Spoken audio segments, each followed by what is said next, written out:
दोस्तों, आप तमाम लोग जानते हैं कि किस तरह से उत्तर प्रदेश के हाथरस में एक सत्संग के दौरान भगदड़ मचती है और उस दरमियान आपने देखा कि किस तरह से 122 लोगों की मौत हो गई, दर्जनों लोग घायल हो गए। आखिर इसके पीछे की वजह कौन है? कौन इसके लिए जिम्मेदार होगा? क्या वो बाबा जिसकी वजह से ये तमाम चीज़ें हुई, उसने सत्संग करवाया और वो जब जाने लगा तो उसके पैरों के धूल को स्पर्श करने के लिए, उसके पैरों को स्पर्श करने के लिए, छूने के लिए लोग दौड़ने लगे। बाबा के गार्ड्स ने रोकने की कोशिश की। उसके बाद होता यह है कि इसी दरमियान एक आध भक्त जो हैं वो गिर जाते हैं और फिर चूँकि भगदड़ मचती है, लोग दौड़ते हैं और फिर ऐसे हालात हो जाते हैं कि कई लोगों के गर्दनों की हड्डियाँ टूट जाती है, पसलियाँ जो है बदन के दूसरे हिस्से में पहुँच जाती है। इस तरह की भयानक तस्वीरें सामने आई बाद में।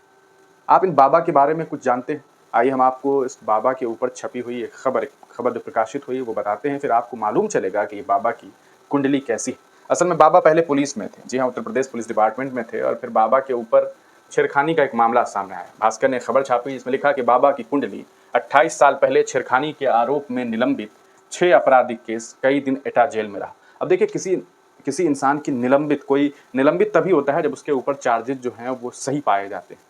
अब सोच लीजिए कि 28 साल पहले छेड़खानी में ये शामिल थे बाबा। उसके बाद 6 आपराधिक केस भी इनके ऊपर दर्ज। कई दिन एटा जेल में रहा है, लेकिन बाद में बाबा बन गया। बाबा बनना सबसे आसान काम है आज के दौर में। देखिए, भगदड़ में मरने वालों के शवों के पोस्टमार्टम आगरा, अलीगढ़ और हाथरस में हो रहे हैं। दम घुटने जैसी और हेड इंजरी जैसी मौतें हुई है, की वजह से ज़्यादा मौतें हुई है। 24 घंटे बाद बाबा का पहला बयान आया। घटना पर दुख है, भगदड़ कराने वाले पर कार्रवाई कराएंगे। वकील एपी सिंह का दावा है कि बाबा नारायण साकार हरि ने उन्हें वकील नियुक्त किया है। अच्छा, ये एपी सिंह जो वकील हैं, ये वही है जो आपको याद होगा, निर्भया कांड आपको याद है? निर्भया एक बच्ची थी जिसके साथ किस तरह से दरिंदगी की गई थी, पूरी दुनिया में भारत की एक बदनामी हुई थी, देश की राजधानी दिल्ली में। उस आरोपी जिन लोगों ने बलात्कार किया था, उसके जो वकील थे वो एपी सिंह ही थे गालिबा, और यही इनके भी वकील हैं। तो आप सोच सकते हैं, तो उन्हें ही वकील रखा गया। गहरी संवेदना, खैर इसमें कोई बड़ी बात नहीं है, वकील लोग रखते हैं, है ना। तो जल्द ठीक होने की प्रार्थना की है इन्होंने। लेकिन बाबा के बारे में बातें सामने कि यूपी पुलिस में कांस्टेबल रहा। अच्छा, कांस्टेबल थे, है ना। सूरजपाल जाटव 18 साल की सेवा के बाद वीआरएस लेकर बाबा नारायण सरकार हरि बन गया।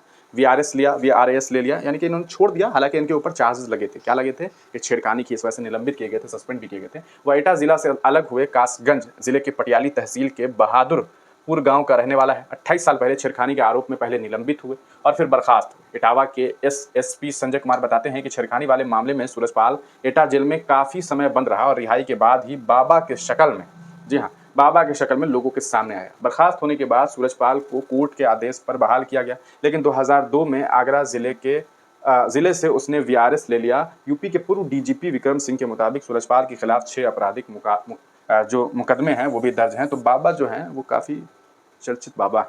अब आप सोचिए कि ऐसे बाबा जो इतना ज्ञान देते हैं और उनकी मजलिसों में इतने लोगों की मौत हो गई, आखिरकार कौन इसके लिए जिम्मेदारी लेगा? हिंदुस्तान को ढोंगी बाबाओं से बचाने के लिए एक मुहिम चलनी चाहिए और भारत सरकार को इस पर गौर फिक्र करनी चाहिए, अपनी नज़र डालनी चाहिए कि आखिरकार ऐसे लोगों को कैसे रोका जाए, क्योंकि हिंदुस्तान में खास करके महिलाएं और बच्चे इन लोगों के शिकार बनते जा रहे हैं। और रोज़ बरोज़ आप देखते हैं कि कैसी कैसी खबरें सामने आती हैं और तरह तरह के बाबा हैं, अलग अलग बातें करते हैं। कोई कहते हैं बिस्कुट का मतलब होता है विश फुट, पता नहीं क्या क्या मतलब, इस तरह की बातें आपने सुनी होगी। मैं ज़्यादा बताना नहीं चाहता हूँ। आप तमाम लोग अपनी राय कमेंट सेक्शन में ज़रूर दीजिए।